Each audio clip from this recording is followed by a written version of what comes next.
In the pre-dawn darkness of March 1st, 1943, a young Japanese naval officer stands on the deck of a transport ship, watching the phosphorescent wake trail behind them as they steam toward Lae, New Guinea.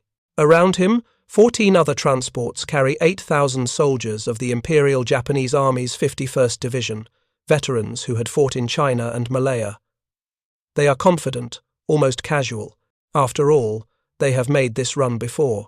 The waters between Rabaul and Lae have been their highway for months, delivering reinforcements and supplies to the New Guinea garrison.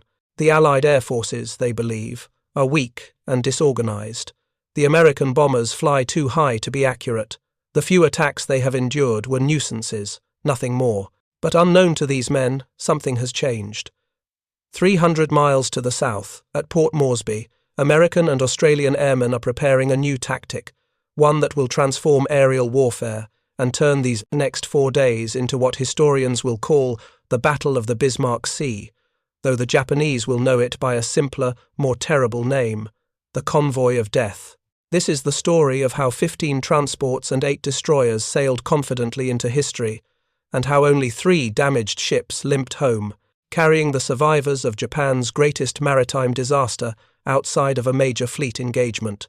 Before we jump back in, tell us where you're tuning in from, and if this story touches you, make sure you're subscribed because tomorrow I've saved something extra special for you. It is late February, 1943. The war in the Pacific has been raging for 15 months. While the world's attention focuses on dramatic carrier battles and island invasions, a quieter but equally desperate struggle unfolds in New Guinea. The Japanese 18th Army, under Lieutenant General Hatazo Adachi, holds key positions along the northern coast, particularly at Lae and Salamaua. These bases are essential for Japan's defensive perimeter, blocking Allied advances toward the Philippines and threatening Australia's northern approaches. But supplying these forces has become increasingly difficult. The Allies control the air bases at Port Moresby on New Guinea's southern coast. Their fighters and bombers, once scarce and poorly coordinated, have grown in numbers and effectiveness. The Americans have brought in new aircraft. The twin-engine B-25 Mitchell medium bomber, rugged, versatile, and about to be deployed in a way its designers never imagined. In Tokyo, Imperial General Headquarters faces uncomfortable realities. After Midway and Guadalcanal, Japan's strategic situation has shifted from expansion to consolidation. The southern perimeter must be held. New Guinea is no longer a stepping stone for invasion, but a fortress to delay the inevitable Allied counteroffensive. Lieutenant General Adachi has been requesting reinforcements for months. His troops, at Lae, are undersupplied, undermanned, and increasingly isolated.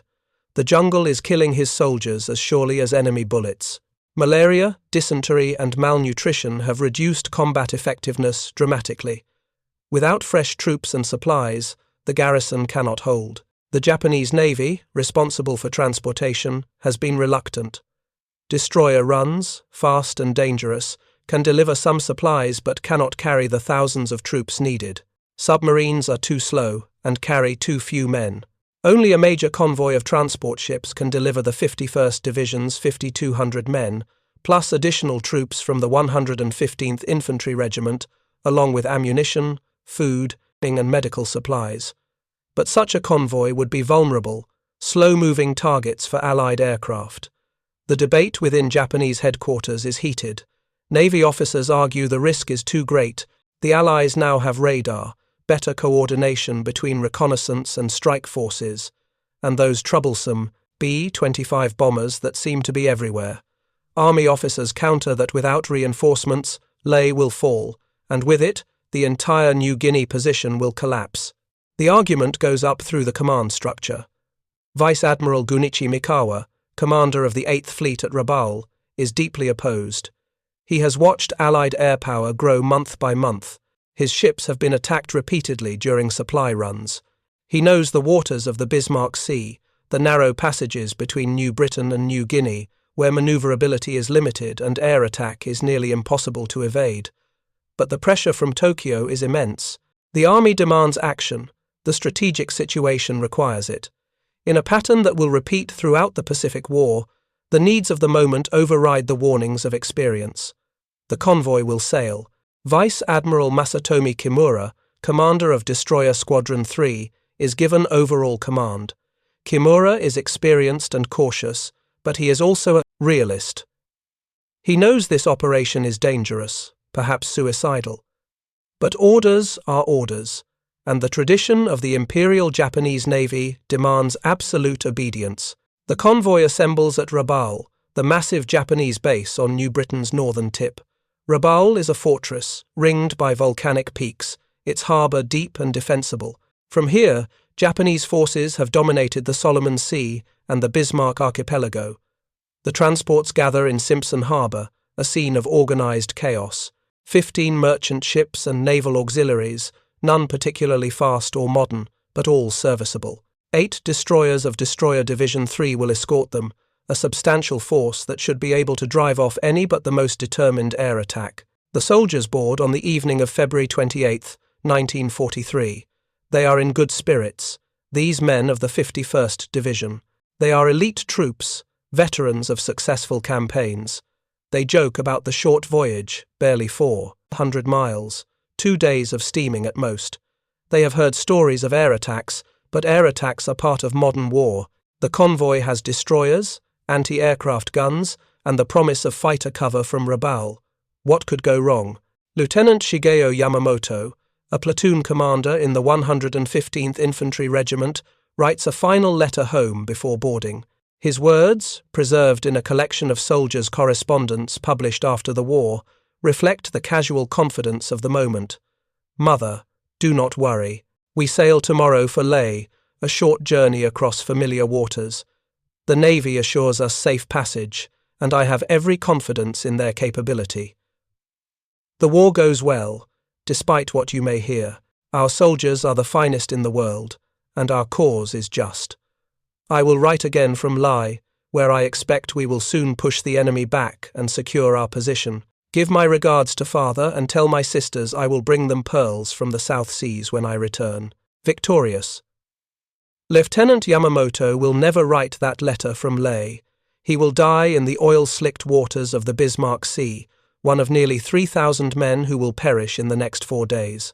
As the convoy prepares to sail, intelligence reports reach Vice Admiral Kimura's headquarters. Allied reconnaissance aircraft have been unusually active. Radio intercepts suggest increased Allied air activity at Port Moresby. Some staff officers recommend postponing the operation, waiting for better weather that might ground Allied aircraft. But delay is impossible. The schedule has been set by Tokyo. The troops are loaded. The destroyers are fueled. The operation must proceed. At 1700 hours on February 28th, the convoy departs Rabaul. The formation is textbook.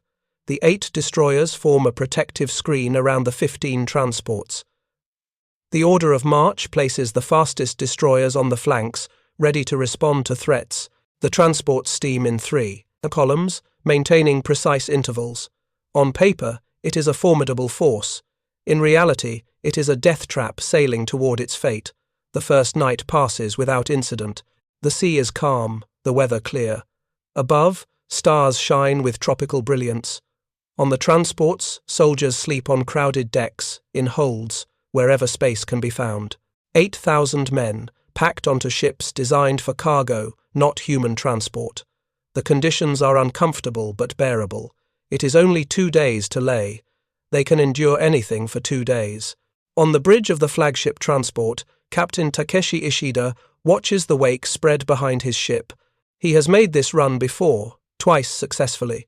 Once with minor damage from high-altitude bombing that killed 3 sailors but left the ship operational. He knows the danger, but he also knows that most convoys make it through. The odds are acceptable, or so he believes. What Captain Ishida does not know, what none of the Japanese commanders know, is that this convoy's departure has already been detected. Allied coast watchers, those brave Australian scouts hidden in the jungles of New Britain and nearby islands, have radioed Port Moresby. A large Japanese convoy, they report, has departed Rabaul heading southeast. The message reaches Allied headquarters within hours.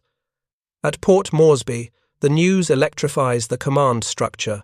General George Kenny, commander of the 5th Air Force, has been waiting for this opportunity. For months, he has been developing new tactics, training his crews, and positioning his forces for exactly this moment.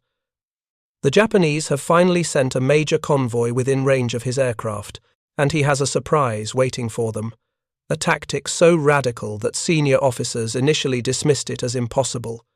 It is called skip bombing. Preparing and narrating this story took us a lot of time, so if you are enjoying it, subscribe to our channel, it means a lot to us. Now back to the story. The concept of skip bombing emerged from desperation and innovation. Traditional high-altitude bombing against ships had proven almost useless. Flying at 10,000 feet or higher, bombardiers struggled to hit maneuvering vessels. The bombs fell for long seconds, giving ships time to turn, and the ocean provided no reference points for accurate aiming. Dozens of bombs might be dropped for a single hit. Low-level torpedo attacks were effective but suicidal. Japanese anti-aircraft fire and Zero fighters had massacred American torpedo bombers at Midway and elsewhere. The slow, low-flying torpedo planes were easy targets. There had to be a better way. Major Paul Pappy Gunn, a former Navy pilot and airline captain turned Army Air Forces officer, began experimenting. What if bombers attacked at extremely low altitude, 50 feet or less, and released their bombs horizontally? The bombs, with delayed fuses, would skip across the water like flat stones, striking the ship's hull at or below the waterline, where damage would be catastrophic. It sounded insane. B-25 Mitchell bombers were not designed for such low-altitude work. The crews would be exposed to every machine gun and cannon on the enemy ships. The margin for error was non-existent. A moment's inattention, a slight miscalculation, and the bomber would cartwheel into the sea. But tests proved promising. At minimum altitude, the bombers were below the effective range of most anti-aircraft guns, which were designed to engage higher targets. The brief exposure time, seconds at most, gave gunners little opportunity to track and fire, and the skip bombing technique itself proved devastatingly accurate. A bomb released at the right moment, at the right altitude and speed, would skip into the target with near certainty. General Kenny embraced the idea with enthusiasm. He ordered intensive training. Crews practiced at dawn and dusk, learning to judge altitude and distance at wavetop level. They practiced against target ships, towed behind tugs, against reefs marked with barrels, against anything that could simulate a moving vessel. The training was dangerous. Several aircraft were lost when pilots misjudged altitude or encountered unexpected turbulence. But gradually, the crews mastered the technique. By early March 1943, Kenny has squadrons trained and ready. The 3rd Attack Group, the Grim Reapers, flying B-25s modified with additional forward-firing machine guns. The 38th Bomb Group, the Sunsetters, also in B-25s. The 22nd and 43rd Bomb Groups with B-17 flying fortresses for high-altitude strikes to suppress anti-aircraft fire and scatter formations. Australian Beaufighters and Beauforts to add their weight to the attack. Nearly 200 aircraft, the largest concentration of Allied air power yet assembled in the Southwest Pacific. And now, on March 1, 1943, General Kenny receives word that a major Japanese convoy has sailed from Rabaul. This is the moment he has prepared for. He immediately orders maximum effort. Every available aircraft will strike this convoy. The Japanese must not reach Lae. At dawn on March 1st, the Japanese convoy is 200 miles southeast of Rabaul, steaming steadily toward the Vitiaz Strait that separates New Britain from New Guinea. The weather is beginning to deteriorate. Clouds are building, visibility decreasing. Vice Admiral Kimura is pleased. Bad weather means Allied aircraft cannot find them. If the weather holds, they might make the entire journey without being attacked. But at 0900 hours, an Allied B-24 Liberator on reconnaissance patrol spots the convoy through a break in the clouds. The pilot circles once, noting the composition and course, then radios Port Moresby. The Japanese see the reconnaissance aircraft, a tiny silver cross against the grey clouds. They know what it means. The Allies know they are here. Within hours, the attacks will begin. Kimura orders increased anti-aircraft readiness and signals Rabaul requesting maximum fighter cover, but Rabaul is 300 miles behind them and pulling farther away with each hour. The Zero fighters based there have limited range. They cannot provide continuous cover over the convoy.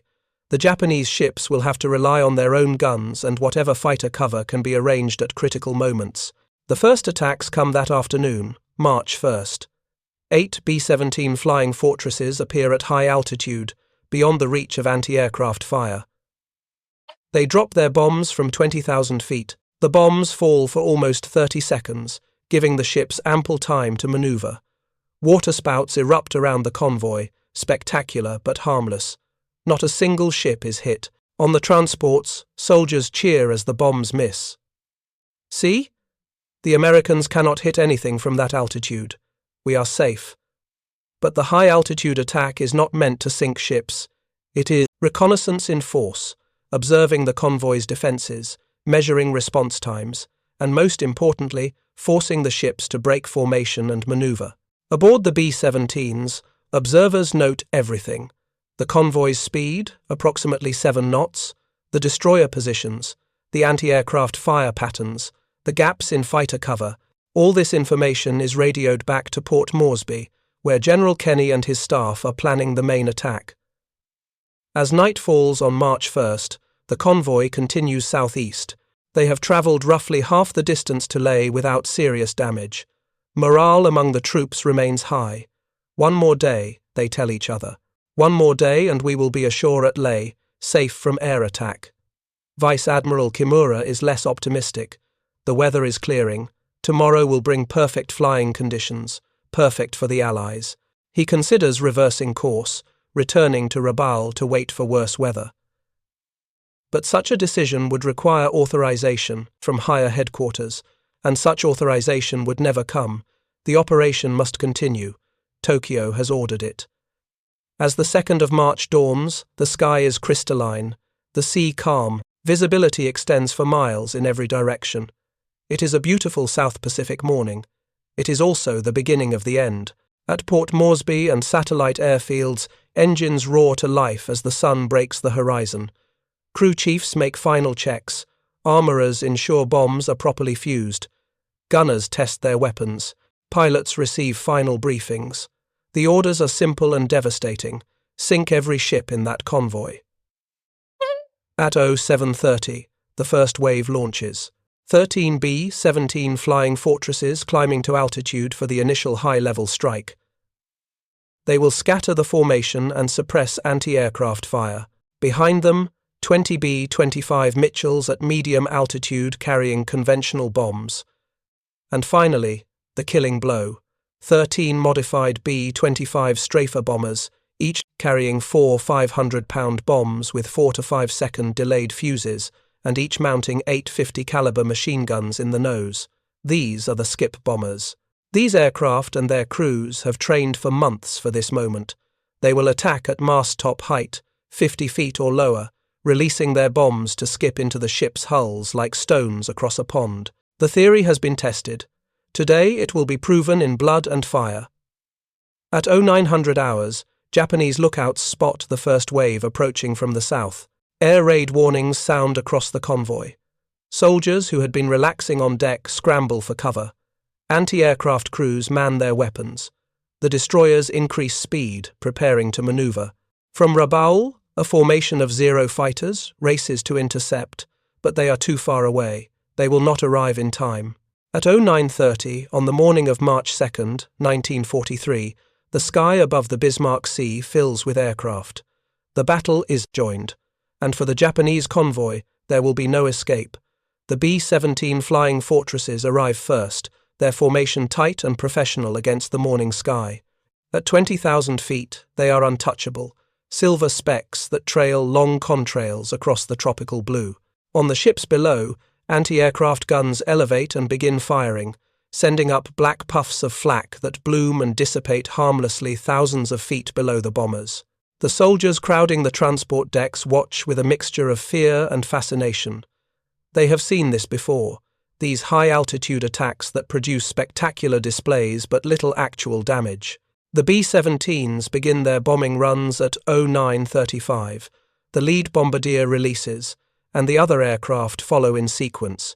64 500-pound bombs tumble from the bellies of the big four-engine bombers, falling through the thin air in long, lazy arcs. From 20,000 feet, the fall takes nearly 30 seconds. 30 seconds is an eternity in naval warfare. 30 seconds allows even a slow transport ship to travel almost 200 feet, to turn several degrees, to evade. Vice Admiral Kimura's destroyers execute practiced evasion maneuvers, turning hard to port and starboard, presenting minimum profiles to the falling bombs. The transports, slower and less maneuverable, still manage to alter course enough to avoid direct hits. The ocean erupts in towering columns of white water as the bombs detonate. The waterspouts rise higher than the ship's masts, drenching decks with spray, creating momentary rainbows in the brilliant sunlight. The sound is tremendous, even at altitude, a rolling thunder that echoes off the distant mountains of New Britain. But when the spray settles and visibility clears, all 15 transports and all 8 destroyers are still afloat, still steaming, still maintaining formation. On the transport decks, soldiers cheer. Some wave their caps mockingly at the distant bombers. The Americans waste their bombs from such height. They cannot touch us. This confidence will last exactly 7 more minutes. At 09:42, while the Japanese are still congratulating themselves on surviving the high-altitude attack, the second wave arrives. 20 B-25 medium bombers at 6,000 feet, approaching from multiple directions to divide the defensive fire. These aircraft do not carry skip bombs. They are armed with conventional ordnance, attacking from medium altitude where accuracy is better but still far from certain. But their purpose is not primarily to sink ships. Their mission is to create chaos, to force the convoy to break formation, to scatter the protective destroyer screen, and most critically, to focus every anti-aircraft gun skyward. The medium-altitude Mitchells roar in from the south and west simultaneously. Their formation is loose, aggressive, each pilot selecting his own target. The anti-aircraft fire intensifies, dramatically. Every gun in the convoy that can elevate to 6,000 feet opens up. The sky fills with tracer rounds, glowing lines of red and orange that arc upward seeking the attacking bombers. Shells burst in black clusters, shrapnel whining through the air. One B-25 takes a direct hit in the port engine. The right cyclone disintegrates in a gout of flame and smoke. The pilot, Lieutenant Robert Hayes, fights the controls as the bomber slews sideways. He manages to maintain altitude, feathering the dead engine and nursing the crippled aircraft away from the battle. He will make it back to Port Moresby on one engine, a feat of airmanship that will earn him the Distinguished Flying Cross. But he is the only American casualty of this attack. The other 19 Mitchells press home their runs with professional precision. Bombs rain down from 6,000 feet.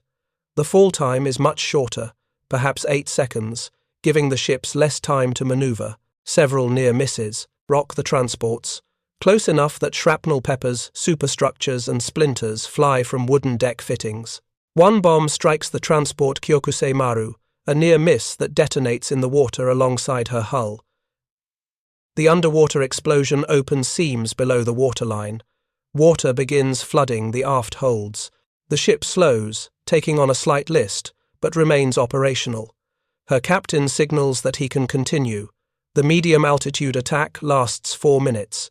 As the B-25s wheel away to the south, heading back toward Port Moresby, the Japanese convoy begins reforming. The destroyers move back into screening positions. The transports adjust course to close up intervals that had opened during evasive maneuvers. Damage control parties aboard Kyokusei Maru work frantically to shore up the flooding compartments. Vice Admiral Kimura assesses the situation from his destroyer flagship. 2 attacks repulsed with minimal damage. 1 transport slightly injured but still seaworthy. Ammunition expenditure heavy but acceptable. No ships lost. By traditional naval warfare standards, this is a successful defensive action. But Kimura is uneasy. The attacks came too quickly, too professionally coordinated, and he has noticed something troubling. During the medium-altitude attack, Several of the B-25s appeared to be at much lower altitude than the others, barely above the horizon. He mentioned this to his operations officer, who dismissed it as an optical illusion created by the varying attack angles. Kimura is not convinced. Something about those low-flying bombers bothers him. He cannot articulate exactly what, but decades of naval experience have given him an instinct for danger. That instinct is screaming at him now. At 0950, while the convoy is still reforming, lookouts on the destroyers spot aircraft approaching from the south, flying so low they are nearly invisible against the dark blue of the ocean. These are not approaching at 6,000 feet or 20,000 feet.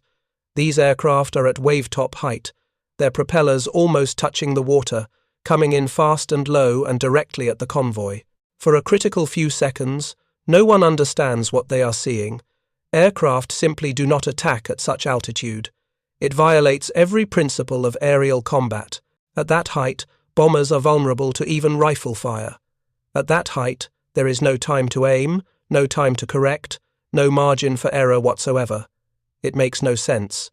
But Captain Shunsaku Kudo, commanding the destroyer Shikinami, recognizes the danger instantly.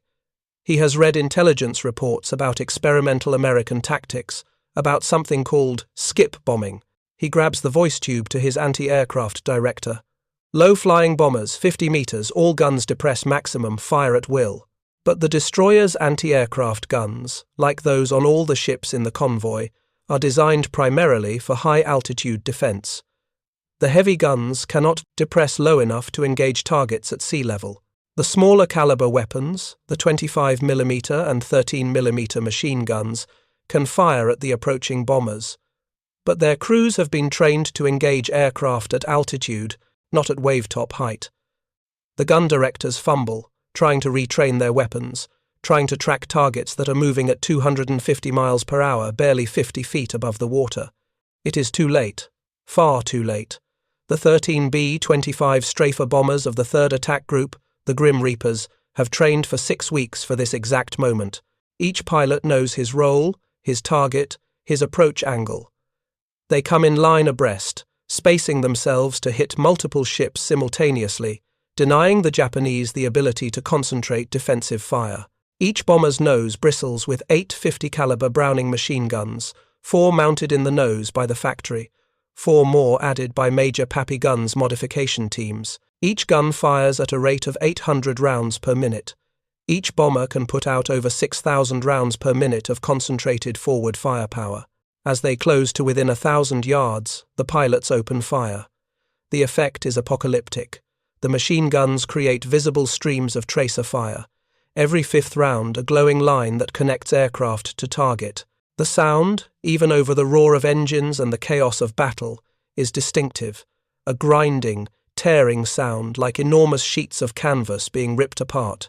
The bullets, each half an inch in diameter, each carrying tremendous kinetic energy, tear into the thin steel of the transport ships' hulls and superstructures. They shred lifeboats, destroy radio masts, kill anyone caught in the open. The psychological effect is immense.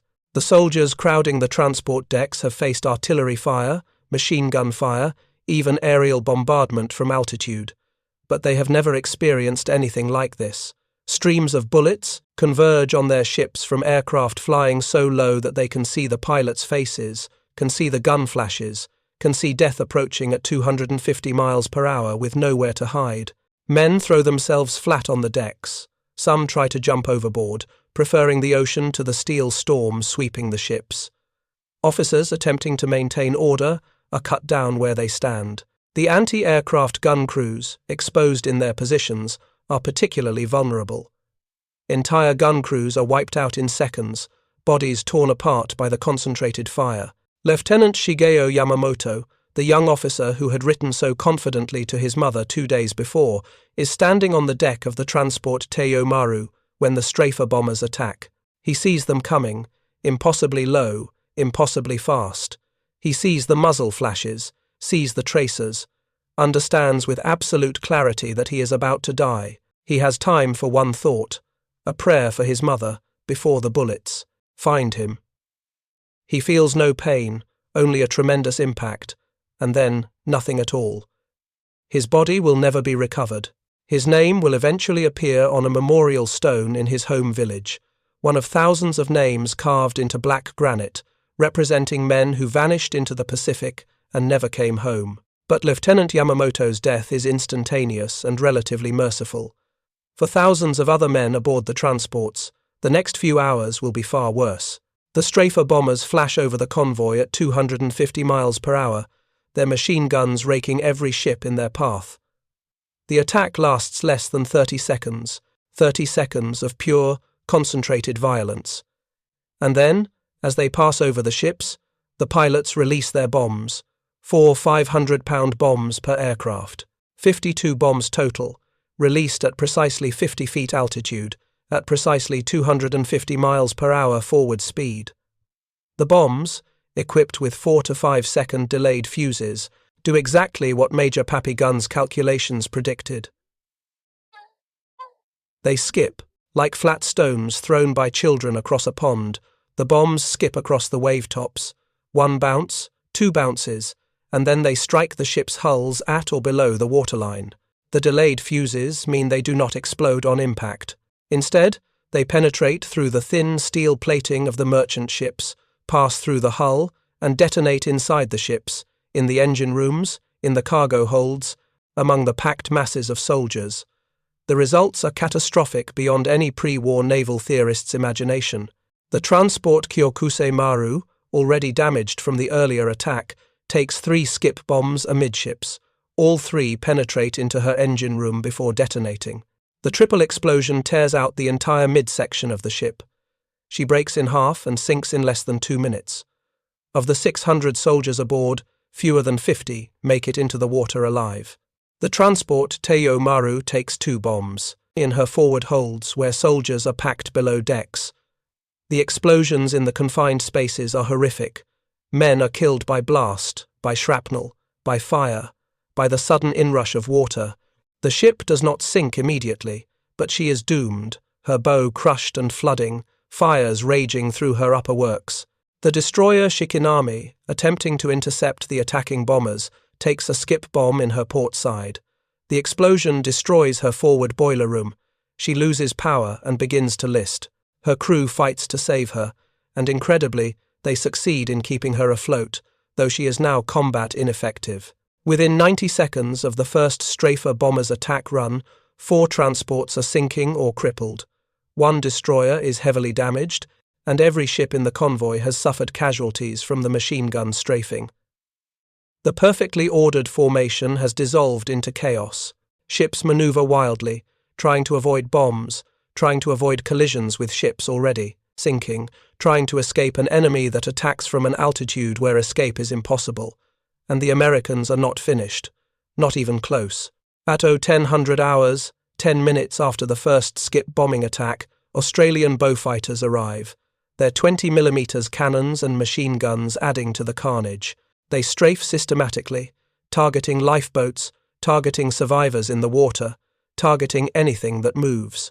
The rules of war in the Pacific have become savage. The Japanese have bombed hospitals, massacred prisoners, treated captured airmen with barbaric cruelty. The Allies have learned to respond in kind. There will be little mercy in these waters today. Behind the Beaufighters come more B-25s, more skip bombers, more machine gun fire, more bombs skipping across the waves to smash into hulls and explode deep within the ship's vitals. The attack is relentless, methodical, professional. This is not the fumbling high-altitude bombing that characterized early Pacific air attacks. This is precision destruction, developed through training, refined through experience, executed with deadly competence. Vice Admiral Kimura, watching from his destroyer flagship, understands with sudden terrible clarity that his convoy is doomed. The American tactic is devastatingly effective, and there is no defense against it. His destroyer's guns cannot depress low enough to engage the strafer bombers. His fighter cover from Rabaul has not arrived and may be too late even if it does. His ships cannot outrun aircraft. They cannot hide on the open ocean. They can only die. He signals his destroyers to begin rescue operations, to pick up survivors from the sinking transports. But even this simple humanitarian action will prove difficult. The attacks continue throughout the morning. Every time a destroyer slows to pick up survivors, it becomes a target. Several destroyers take damage while attempting rescues. The calculus becomes brutal. Save the men in the water and risk losing the destroyers, or abandon the survivors and preserve the warships. Kimura makes the only decision he can.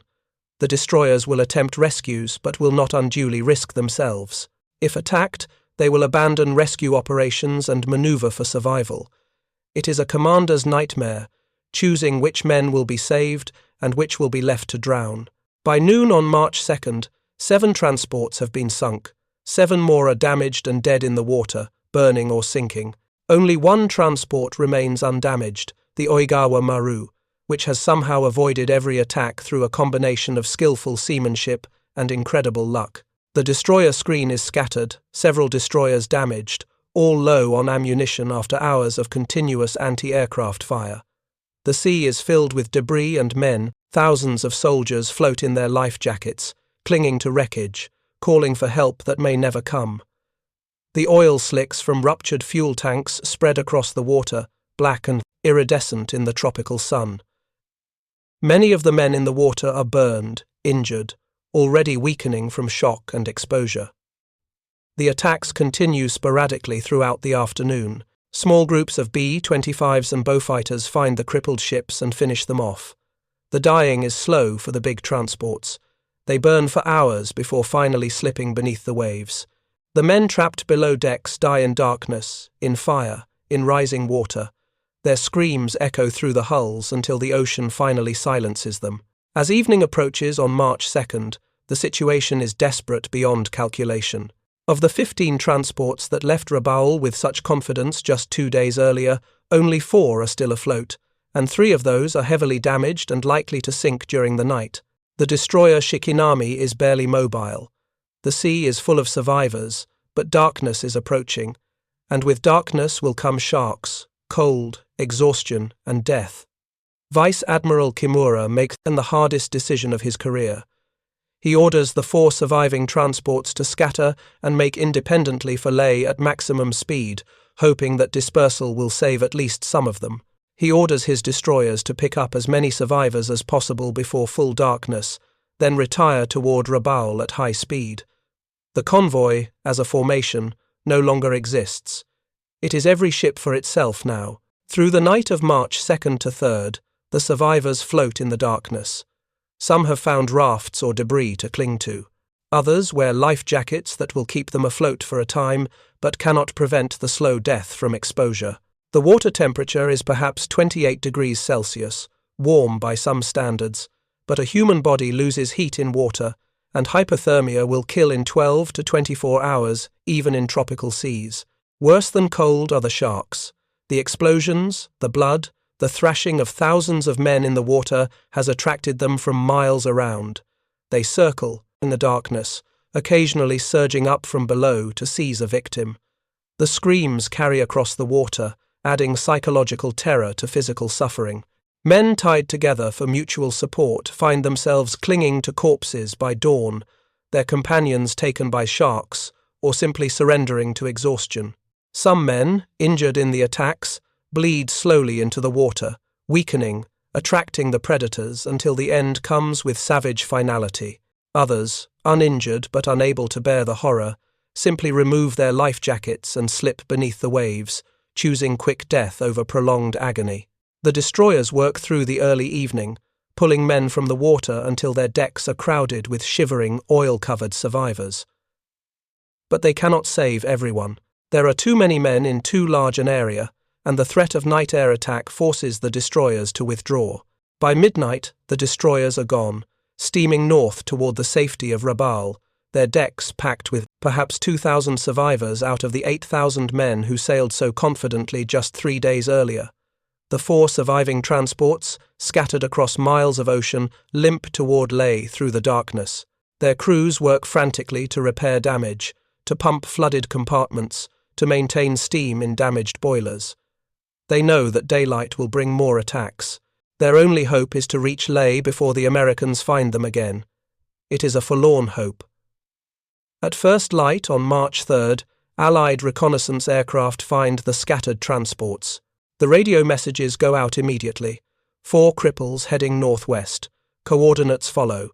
The strike aircraft launch within the hour. By mid-morning, the killing resumes.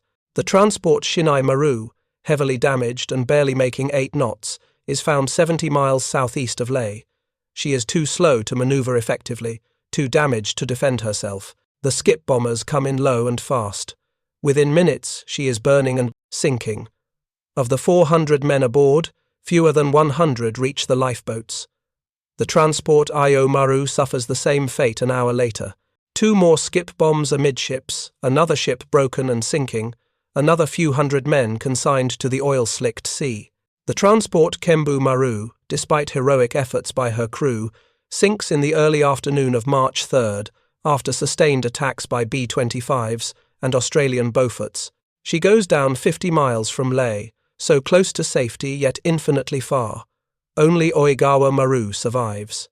Undamaged from the attacks on March 2nd, blessed with skilled officers and extraordinary luck, she makes it to Lae harbour in the early hours of March 4th. She carries perhaps 800 survivors, soldiers and sailors crammed into every available space. It is the only transport of the original 15 to reach its destination. 800 men delivered out of 8,000 embarked, a success rate of 10%. The cost of the disaster is staggering in purely numerical terms. 12 transports sunk, totaling approximately 70,000 tons of shipping. 1 destroyer sunk. Shikinami will eventually be scuttled because her damage is too severe for repair. 3 destroyers damaged, requiring months of repair work, but numbers tell only part of the story. The human cost is where the true catastrophe lies. Of the 8,000 soldiers of the 51st Division and 115th Infantry Regiment who boarded the transports at Rabaul, fewer than 1,500 reach Lae. The rest, more than 6,500 men, are dead, drowned, or dying in the waters of the Bismarck Sea. Some have been killed in the bombing attacks, torn apart by explosions, or burned in the fires. Others have drowned when their ships sank, trapped below decks, or dragged down by equipment. Still others float in the ocean, watching rescue ships sail past because stopping would doom the rescuers. By March 5th, when the last survivors are pulled from the water by Japanese rescue craft, the final toll can be tallied. Approximately 3,000 soldiers reached Lae, either on Oigawa Maru or rescued by destroyers, and landed at Lae in subsequent trips. Another 1,000 were returned to Rabaul aboard the destroyers. The remaining 4,000 are dead. 4,000 men who boarded ships with confidence, who joked about the short voyage, who carried letters for home and photos of sweethearts, who believed in victory and the righteousness of their cause. All gone, vanished into the Pacific, food for sharks, bones settling into the abyssal depths where no sunlight penetrates, and no memorial stone will ever mark their graves. The Japanese Navy lost approximately 400 sailors, killed on the transports and destroyers. The total Japanese death toll exceeds 4,000 men, making the Battle of the Bismarck Sea one of Japan's worst maritime disasters of the entire war. And the Americans? Allied losses total 13. Aircraft, most shot down by anti-aircraft fire, 1 lost to mechanical failure, approximately 60 airmen killed or missing. For the exchange ratio, 1 Allied airman killed for every 67 Japanese soldiers and sailors killed. The Battle of the Bismarck Sea represents one of the most lopsided victories in the history of aerial warfare. It validates completely the skip bombing tactic that many senior officers had dismissed as too dangerous, too unorthodox, too unlikely to succeed. It proves that innovation, training, and courage can overcome conventional wisdom. It demonstrates that war is not static, that tactics evolve, that yesterday's impossibility becomes today's devastating reality. For the Japanese, the disaster is military, strategic, and psychological. The Lae garrison, desperately needing reinforcement, has received barely 10% of the promised troops. The survivors who did reach Lae are demoralized, traumatized, combat ineffective. Many are injured. All have watched their comrades die in circumstances of particular horror. The strategic situation in New Guinea, already precarious, has become untenable. Without reinforcements, without supplies, the garrisons at Lae and Salamaua cannot hold. The timetable for Allied advances has just accelerated dramatically. But perhaps most devastating is the psychological impact. The Japanese Navy has been proven vulnerable in waters it thought secure.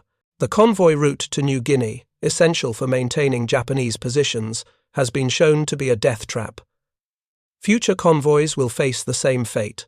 The skip bombing tactic, once revealed, cannot be defended against with existing weapons and doctrine. Every transport, every destroyer, every cargo ship that must make the run to New Guinea now sails with the knowledge that low-flying American bombers may appear at any moment. And when they do, there is no defense. Death will come at 50 feet, too low to engage, too fast to evade, too accurate to survive. The aftermath of the Battle of the Bismarck Sea reverberates through the Japanese command structure with the force of the explosions that sank the convoy. In Tokyo, Imperial General Headquarters receives the initial reports with disbelief, then horror, then desperate attempts at damage control. The disaster cannot be hidden entirely. Too many ships are missing. Too many units have been decimated. Too many families will eventually ask questions about sons and husbands who sailed from Rabaul and never arrived anywhere. But the full scale of the catastrophe can be minimized. The reports can be sanitized. The numbers can be adjusted to make defeat look less crushing. The official communiqué released on March 8, 1943, 5 days after the battle's conclusion, is a masterpiece of military obfuscation. It acknowledges the loss of several transports in the Bismarck Sea area due to intense enemy air attack.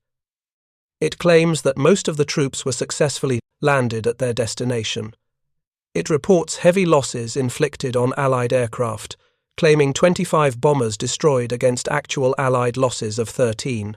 It makes no mention of the 4,000 dead, the 12 transports sent to the bottom, the complete failure of the mission. The Japanese public, already conditioned by years of wartime propaganda to believe in inevitable victory, accepts the sanitized version without question. After all, losses are part of war. The important thing is that the empire continues its valiant struggle against the Western powers. The truth, as always in wartime Japan, is carefully managed, carefully controlled, carefully hidden from those who might question the wisdom of continuing a war that is increasingly unwinnable. But within the military itself, the truth cannot be hidden. Every senior officer, every staff planner, every naval commander knows what happened in the Bismarck Sea. They know the convoy was massacred. They know thousands died. They know the Americans have developed a tactic against which there is currently no defense, and they know that this disaster has strategic implications that extend far beyond the immediate loss of ships and men. Vice Admiral Gunichi Mikawa, the 8th Fleet commander who had opposed the convoy operation from the beginning, writes in his private diary, later captured by American forces, a brutally honest assessment. His entry for March 6th reads with bitter prescience, "The convoy to Lae has been destroyed as I feared. The army demanded we take unacceptable risks, and now we have paid the price. Over 4,000 men are dead or missing. 12 valuable transports are gone. The Americans have proven they can destroy our convoys at will with this new low-altitude bombing tactic. How are we to supply our garrisons now? How are we to reinforce our positions? The situation in New Guinea is hopeless. We cannot supply by convoy because the Americans will destroy the ships. We cannot supply by submarine because the capacity is insufficient.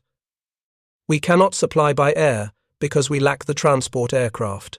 Our soldiers will starve, will run out of ammunition, will be overwhelmed by enemies we cannot reinforce against. And this is only one sector of a very long front. The implications are catastrophic.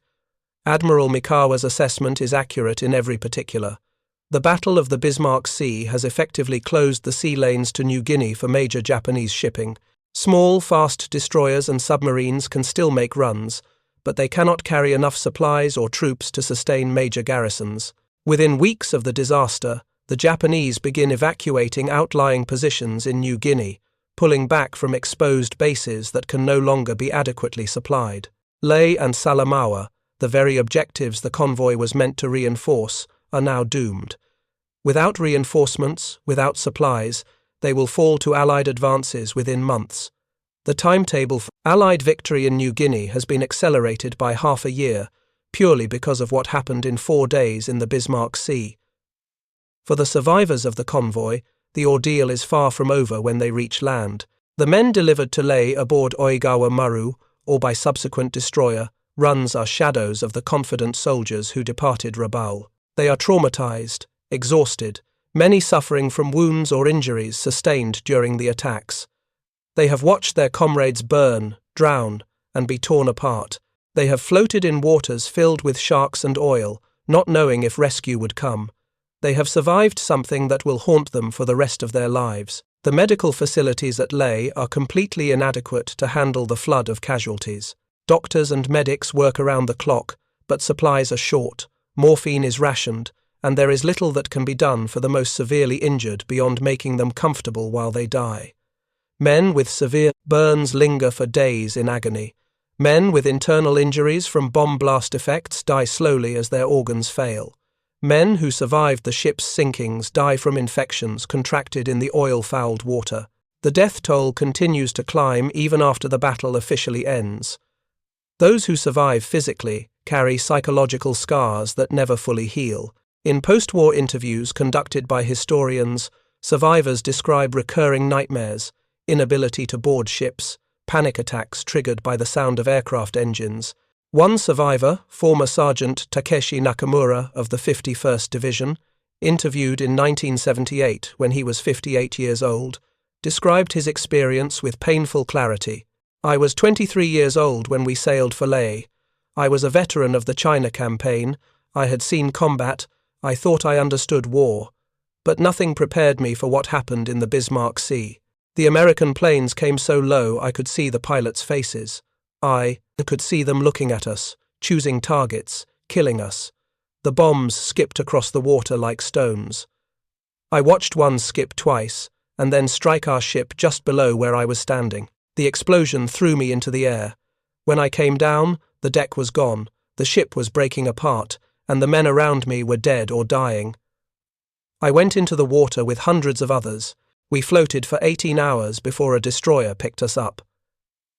In those 18 hours, I watched men die from wounds, from exhaustion, from sharks. I watched the sun rise on a sea covered with oil and debris and bodies. I watched my friends give up and sink beneath the waves because they could not endure any longer. When the destroyer finally pulled me out, I was one of perhaps 40 survivors from a transport that carried over 600 men. I reached Lae, I survived the rest of the war, I came home and built a life. But I never forgot. Every time I hear an aircraft, even now, 35 years later, I remember those American bombers coming at us across the water. I remember the sound of their guns. I remember the screams. I will remember until the day I die. Sergeant Nakamura's testimony represents the experience of thousands. The Battle of the Bismarck Sea was not clean, not quick, not glorious. It was butchery, efficient and relentless, executed with technological superiority and tactical innovation against an enemy who had no defense and no escape. For the American and Australian airmen who executed the attacks, the battle represents validation and triumph. General George Kenney, the 5th Air Force commander who had championed the skip bombing tactic over the objections of more conservative officers, is vindicated completely. His innovation, his willingness to try unorthodox methods, his faith in his crew's ability to master difficult new techniques, has paid off with one of the most decisive aerial victories of the war. The recognition comes swiftly. Kenney is promoted and his methods are studied and adopted throughout the Pacific theatre. The skip bombing tactic, proven so devastatingly effective at Bismarck Sea, becomes standard doctrine for attacks against Japanese shipping. In the months and years to come, hundreds more Japanese ships will be sent to the bottom by low-flying American bombers skipping their ordnance into hulls with deadly accuracy. But for the men who flew the missions, the victory is complicated by the nature of what they did. Destroying ships is one thing. Strafing lifeboats and men in the water, as some crews did during the battle, is another. The rules of war in the Pacific have become savage, tit-for-tat brutality that escalates with each atrocity. The Japanese have earned their reputation for cruelty, for murdering prisoners, for bombing hospitals, for bayoneting wounded. The Allies have learned to respond in kind, and the result is a war that recognizes few limits and offers little mercy. Lieutenant Robert March, a B-25 pilot who flew multiple missions during the battle, wrote in a letter home to his wife, a letter that was never sent but was found among his effects after he was killed in action later in 1943. "We destroyed the Japanese convoy completely. It was a tremendous victory, and I am proud of what we accomplished. But I am also troubled by what I saw. The ocean was full of men, Japanese soldiers clinging to debris, trying to stay afloat. Some of our aircraft strafed them. I did not. I told myself that these men were shipwrecked sailors and soldiers, effectively out of the fight, and that the rules of war protected them. But I know that if I had been shot down and in the water, the Japanese would not have shown me mercy. I have heard the stories of what they do to captured airmen, so I do not judge the men who strafed the survivors. War has made us all into something we would not have chosen to be. We do what we must to win, and we tell ourselves it is justified, because the alternative is losing to an enemy even more brutal than we have become. I don't know if this reasoning will satisfy my conscience when the war is over, and I have time to think about what I have done and seen. I hope it will, but I am not certain."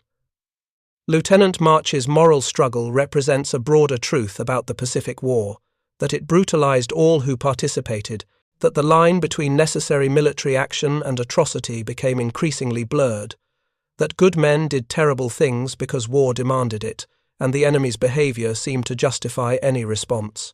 The strategic consequences of the Battle of the Bismarck Sea extend far beyond the immediate tactical situation in New Guinea. The disaster forces a fundamental reassessment of Japanese strategy throughout the Pacific. If major convoys cannot safely traverse even relatively short distances in waters nominally under Japanese control, how can the far-flung island garrisons be sustained? How can reinforcements be sent to threatened sectors? How can the defensive perimeter be maintained? The answer, increasingly obvious to Japanese planners, though never officially admitted, is that it cannot. The defensive perimeter is too large, too exposed, too vulnerable to enemies with growing material superiority and technological innovation. The Battle of the Bismarck Sea accelerates a process already underway, the gradual contraction of Japanese control, the abandonment of forward positions, the retreat toward a smaller, more defensible zone. But this contraction itself creates problems. Every base abandoned, every island evacuated, every position yielded brings the enemy closer to the home islands. The Americans and Australians are not content to occupy abandoned positions. They use them as stepping stones for further advances. New Guinea today, the Philippines tomorrow, and eventually, inevitably, Japan itself. The logic is inescapable, and it leads to only one conclusion. Japan is losing the war. The Battle of the Bismarck Sea does not cause this loss, but it illuminates it, makes it impossible to deny to those paying attention. Admiral Isoroku Yamamoto, the architect of Pearl Harbor and still the combined fleet's commander-in-chief, understands the implications perfectly. In his headquarters at Truk, he receives the reports from the Bismarck Sea with profound sadness but no surprise. Yamamoto had predicted from the beginning that Japan could run wild for 6 months to a year, but that prolonged war against America's industrial might was unwinnable. He had been proven correct at Midway. Now, less than a year later, he is being proven correct again in the Bismarck Sea. The empire is losing the war of attrition, losing the technological race, losing the strategic initiative. In a meeting with his staff on March 10, 1943, Yamamoto speaks with unusual frankness, his words recorded by his chief of staff and preserved in post-war archives. The disaster in the Bismarck Sea confirms what we have known since Midway. We cannot win a prolonged war against America. Their industrial capacity is too great, their technological innovation too rapid, their material resources too vast. We are fighting with last year's tactics and last year's equipment, while they develop new weapons, new tactics, new methods every month. This skip bombing technique that destroyed our convoy will now be used against every ship we send anywhere in the Pacific.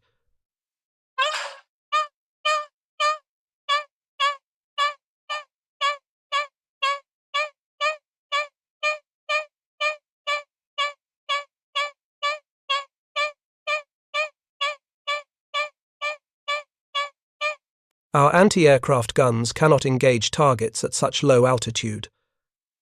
Our fighters cannot be everywhere. Our ships are too slow to evade. We are helpless before this new tactic, just as we will be helpless before the next innovation and the one after that. The Americans learn from experience, adapt quickly, innovate constantly. We remain rigid, bound by doctrine, unable to change course, even when circumstances demand it. This is why we are losing. This is why we will, and continue to lose. Yamamoto's assessment is brutally accurate, but it is also hopeless. He sees the inevitable outcome, but can do nothing to prevent it. He is trapped by the very system he serves, bound by orders from Tokyo that increasingly bear no relationship to actual military reality. 6 weeks after the Battle of the Bismarck Sea, on April 18, 1943, Admiral Yamamoto's prediction of inevitable defeat will take on personal significance. American codebreakers will intercept his travel itinerary. Long-range P-38 Lightning fighters will fly from Guadalcanal to Bougainville and shoot down his transport aircraft over the jungle. Yamamoto will die, still strapped into his seat, sword at his side, the architect of Pearl Harbor brought down by the very enemy he had warned Japan could not be defeated in prolonged war. His death removes one of the few Japanese commanders willing to speak uncomfortable truths to power. After Yamamoto, the voices urging realism, urging negotiation, urging recognition of Japan's deteriorating position are increasingly silenced or ignored. The war will continue for another 2 years, becoming more desperate, more brutal, more hopeless with each passing month. But the end is already determined in battles like Bismarck Sea, in the steady attrition of ships and planes and men that Japan cannot replace, while America's production lines work around the clock, building more bombers, more fighters, more ships than the Japanese can ever sink. For the families of the 4,000 men who died in the Bismarck Sea, the truth comes slowly and incompletely. Official notifications arrive weeks or months after the battle, terse telegrams informing next of kin that their loved one died gloriously in service to the Emperor. Details are never provided. Circumstances are never explained. Questions are discouraged. The families are expected to accept their loss with stoic pride, to honor their dead by supporting the war effort, to ask nothing more. Some families accept this. Others harbor quiet doubts that grow stronger as the war continues and more men fail to return.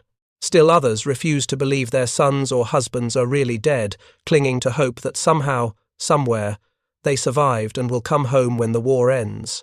These families will wait at train stations and docks in August 1945 when the war finally ends, searching the faces of repatriated soldiers, hoping against hope to see familiar features. Most will wait in vain. The dead of the Bismarck Sea are not coming home.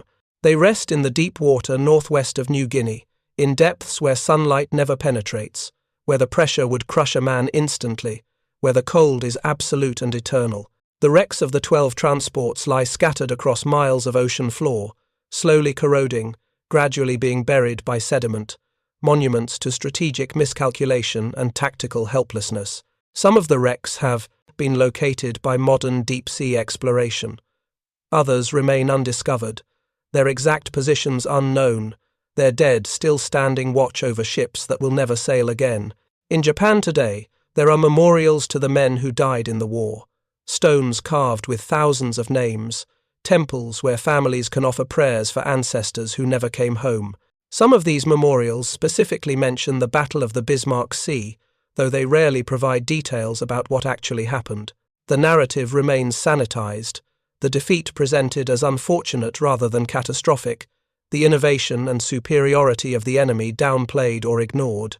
It is easier to remember the dead as heroes than to acknowledge they died in a battle Japan should never have fought, pursuing a strategy that could never succeed. In a war that was already lost, the lessons of the Battle of the Bismarck Sea extend beyond the immediate tactical and strategic implications. The battle demonstrates the decisive importance of innovation in warfare. The skip bombing tactic, dismissed by many as too dangerous and too unorthodox, proved devastatingly effective precisely because it was unexpected and unorthodox. The Japanese, bound by rigid doctrine and conventional thinking, had no response to an attack method that violated every principle of traditional naval air warfare.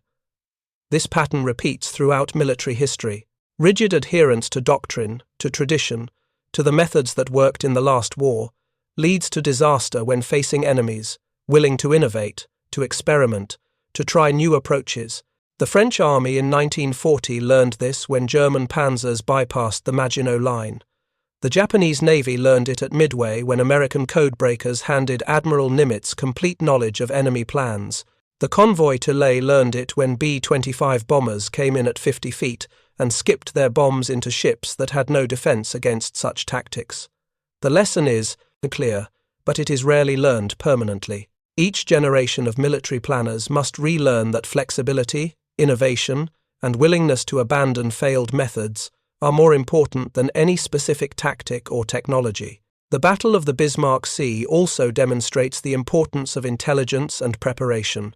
The Americans knew the convoy was coming, knew its composition, knew its route, because their reconnaissance was superior and their intelligence analysis was effective. They had time to plan their attacks, to position their forces, to coordinate their strikes. The Japanese, by contrast, sailed into battle with inadequate reconnaissance, poor intelligence about Allied capabilities, and no real understanding of the threat they faced. This information asymmetry proved as decisive as any technological advantage. For modern students of military history, the Battle of the Bismarck Sea offers multiple lessons. It shows how tactical innovation can overcome numerical or positional disadvantages. It demonstrates the value of flexible thinking and willingness to try unorthodox methods. It illustrates how intelligence and preparation enable decisive victory. It reveals the human cost of strategic miscalculation and the tragedy of sending men into battles they cannot win. And perhaps most importantly, it reminds us that war, however necessary it may sometimes be, is fundamentally a human tragedy that should never be entered into lightly or continued beyond the point where its objectives can reasonably be achieved. The 4,000 Japanese soldiers and sailors who died in the Bismarck Sea in March 1943 were not evil men. They were young men following orders, serving their country as they understood their duty, believing in a cause that their leaders had told them was just. They died because their leaders made strategic errors, because their military culture valued obedience over initiative, because their nation had started a war it could not win, and refused to admit that truth until hundreds of thousands more had died. Their deaths achieved nothing. The supplies they carried never reached Lae. The reinforcements they represented never joined the battle. Their sacrifice was meaningless in military terms, a complete waste of lives and resources that weakened Japan without strengthening its position anywhere. Yet their story deserves to be told and remembered, not to glorify war or celebrate defeat, but to honor the human beings caught in its machinery, and to remind future generations of the terrible costs of military miscalculation and strategic hubris. The waters of the Bismarck Sea are quiet now, traversed by commercial ships and fishing vessels, their dark depths hiding the rusting wrecks and the bones of thousands. The men who died there are beyond caring about the strategic lessons or the tactical innovations or the historical significance. They are simply gone, their potential unrealized, their futures extinguished in a brief 4 days of violence that changed nothing for them, but changed everything for the war they died fighting. In remembering them, in studying what happened and why, we honor not just their sacrifice but the broader truth they represent, that every war's grand strategy and tactical brilliance ultimately comes down to individual human beings, to young men far from home who die in moments of terror and pain, whose deaths are footnoted in history books and commemorated on memorial stones, but whose loss is felt most deeply by the families who loved them and the futures that will never be. Up next, you've got 2 more standout stories right on your screen. If this one hit the mark, you won't want to pass these up. Just click and check them out. And don't forget to subscribe and turn on the notification bell so you don't miss any upload from us.